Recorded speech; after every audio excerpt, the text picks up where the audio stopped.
नमस्कार दोस्तों। आज हम लोग देखेंगे जो हड़प्पा सभ्यता हम लोग पढ़ रहे थे उसी का आगे का सीरीज देखेंगे। इसमें आज हम लोग हड़प्पा सभ्यता के धार्मिक जीवन के बारे में पढ़ेंगे। हड़प्पा सभ्यता के धार्मिक जीवन के बारे में इसलिए पढ़ना है क्योंकि देखिए, कोई भी जो समाज होता है उसमें आप देखोगे कि उसकी विशेषताएं होगी, और उन विशेषताओं में जो प्रमुख होगा वो है आपका सामाजिक विशेषता, धार्मिक विशेषता, आर्थिक विशेषता, राजनीतिक विशेषता। तो आज का हमारा जो क्लास होगा वो धार्मिक विशेषता पर आधारित होगा कि सिंधु घाटी सभ्यता के लोग, हड़प्पा सभ्यता के लोग किस धर्म की पूजा करते थे, मतलब किस देवी देवताओं की पूजा करते थे, किस धर्म को मानते थे ये लोग। ठीक है, तो इसी पर आधारित हमारा आज का क्लास होगा। तो देखिए, आज का जो हमारा मुख्य क्लास है वो है सिंधु घाटी सभ्यता अर्थात हड़प्पा सभ्यता का धार्मिक जीवन। धार्मिक जीवन उनका कैसा था, अर्थात उनकी धार्मिक विशेषताओं का हम लोग इसमें जिक्र करेंगे। धार्मिक विशेषता का जब जिक्र करेंगे तो उसमें एक बात आपको जानना होगा कि जो धार्मिक विशेषता है इसका कोई भी साहित्य उपलब्ध नहीं है हमारे पास, साहित्यिक स्रोत कोई भी उपलब्ध नहीं है।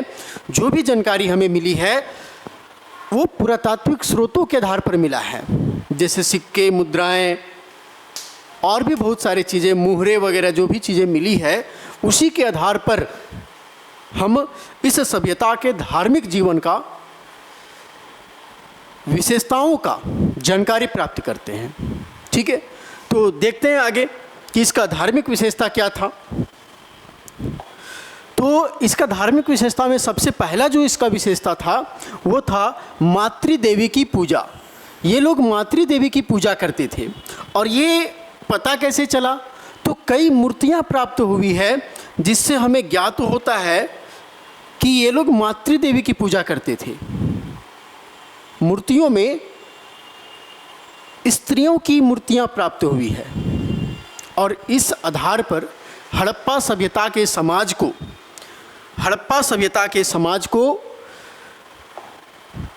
मातृसत्तात्मक समाज भी कहा जाता है। इस समाज को मातृसत्तात्मक समाज भी कहा जाता है। मातृसत्तात्मक समाज का मतलब क्या हुआ कि जहाँ पर, जिस समाज में माताओं की प्रधानता हो, जैसे अभी हमारा जो समाज है वो पितृसत्तात्मक समाज है। पिता के अनुसार हमारे वंश परंपराएं चलती है, हमारा समाज पिता के अनुसार चलता है, पुरुष प्रधान समाज है हमारा। लेकिन उनके जो साक्ष्य प्राप्त हुए हैं उनके साक्ष्यों में मातृसत्तात्मक अर्थात स्त्री प्रधान समाज होने का साक्ष्य प्राप्त हुआ है। तो अर्थात हम कह सकते हैं कि यहाँ के लोग मातृदेवी की पूजा करते थे। कई स्त्रियों के चित्र वहाँ पे या कई स्त्रियों के मूर्तियाँ प्राप्त हुई है, और इसी मूर्तियों के आधार पर हम कह सकते हैं कि यहाँ के लोग स्त्री या मातृ पूजा किया करते थे। देखिए, यहाँ पर कहता है इन मूर्तियों को माता, अम्बा, काली एवं कराली आदि नामों से भी जाना जाता था। जैसे अभी हम लोग स्त्री पूजा में दुर्गा, काली, सरस्वती, इस टाइप से बहुत सारी पूजा करते हैं, तो उसमें उस समय भी कई मूर्तियाँ प्राप्त हुई है जो मातृदेवी की पूजा की ओर संकेत करता है। अगला जो हमारा विशेषता है उसको देखेंगे। अगला विशेषता में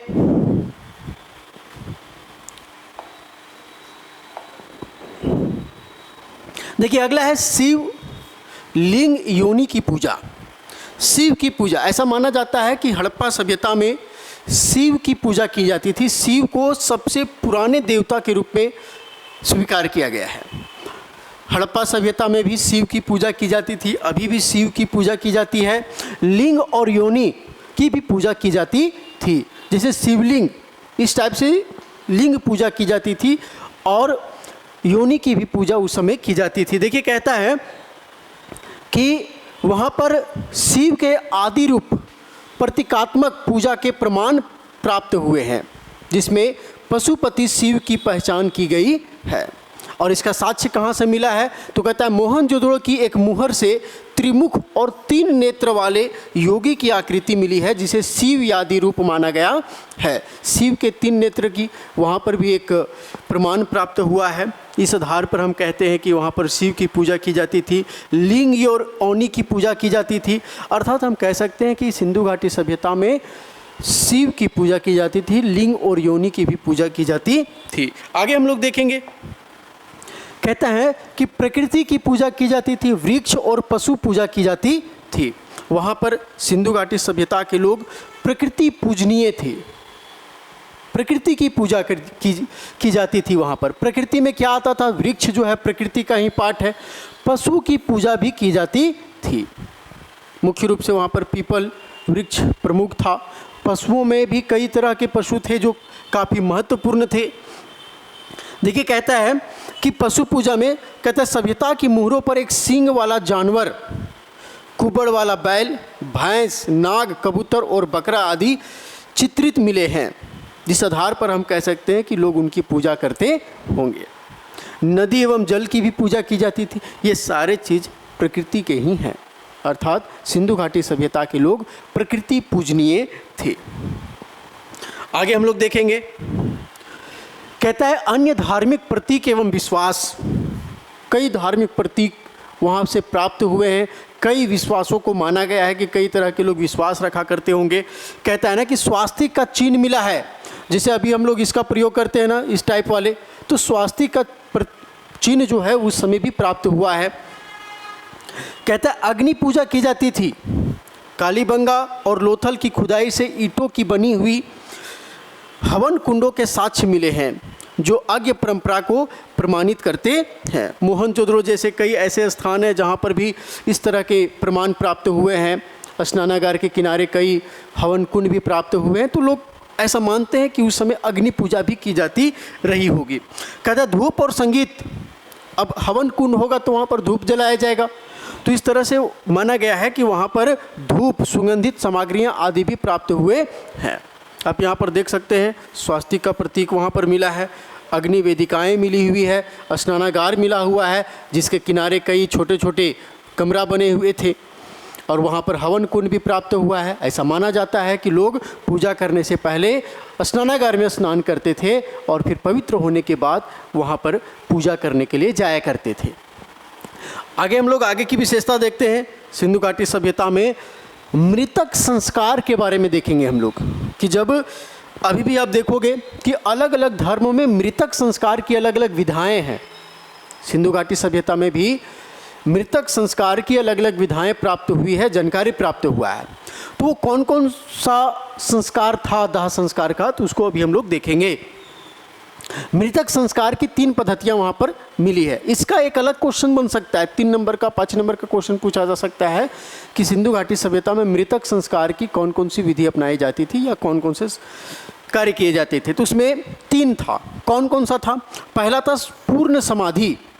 पूर्ण समाधि में क्या किया जाता था? तो कहता है कि इस विधि में मृतक के शव को उसके द्वारा जीवन काल में उपयोग की जाने वाली अनेक आवश्यक वस्तुओं के साथ भूमि में गाड़कर समाधि बना दी जाती थी। जब कोई व्यक्ति मर जाता था तो व्यक्ति के साथ उनके द्वारा उपयोग किए जाने वाले संपूर्ण चीज़ों को भी उसी के साथ मृदा में, मिट्टी में गाड़ दिया जाता था। इस परंपरा को पूर्ण समाधि कहा गया है। इस दाह संस्कार के कार्य को पूर्ण समाधि कहा गया है। दूसरा जो महत्वपूर्ण पद्धति था वो था आंशिक समाधि।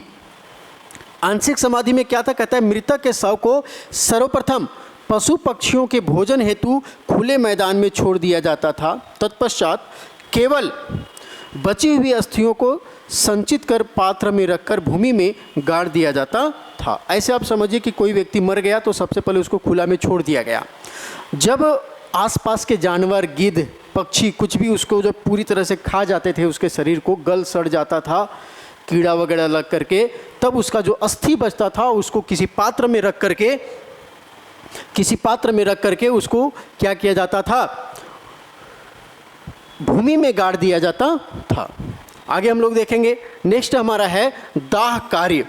दाह कार्य में क्या किया जाता था? जैसे अभी का जो परंपरा है ना, वही है दाह कार्य।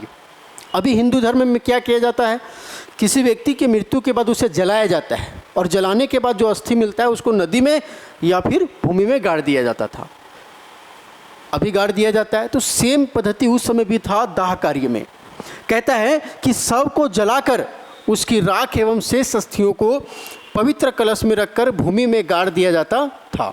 कहता है अनेक कलशों की प्राप्ति से इतिहासकारों का अनुमान है कि यह विधि सर्वाधिक प्रचलित थी। मतलब बहुत सारे ऐसे भूमि में बहुत सारे कलश मिले और उस कलश में अस्थि प्राप्त हुआ है। तो इतिहासकारों का मानना है कि यह जो पद्धति था ये सर्वाधिक प्रचलित पद्धति था। और आप देखोगे कि अभी का जो हिंदू समाज है इसी प्रथा को अभी का हिंदू समाज चला रहा है। बात समझ में आया ना? तो आप देखोगे कि सिंधु घाटी सभ्यता में, चूँकि देखिए धर्म के अनुसार इसको आप बांटोगे तो अलग अलग धर्म में अलग अलग विधियां अपनाई जाती है मृतक संस्कार की। तो ये भी मृतक संस्कार का ही एक विधि है, इसीलिए इसकी धार्मिक विशेषताओं में इसे शामिल किया गया है। आगे हम लोग देखते हैं कि सिंधु घाटी सभ्यता का धार्मिक विशेषता जिस प्रकार से उनके धर्म के बारे में बताता है, उसी तरीके से हम आगे का जो क्लास होगा हमारा उसमें आर्थिक विशेषताओं को देखेंगे कि किस प्रकार से लोग वहाँ पर अपना जीवन यापन करते थे, किस तरह से लोग पैसे कमाते थे और अपना जीवन व्यतीत करते थे। तो आज का क्लास हमारा यहीं तक समाप्त होगा। इसके बाद हम लोग नेक्स्ट क्लास में इसके आर्थिक विशेषता, सामाजिक विशेषता और इसके पतन के बारे में भी देखेंगे। फिर लास्ट में ऑब्जेक्टिव सवाल करेंगे। धन्यवाद।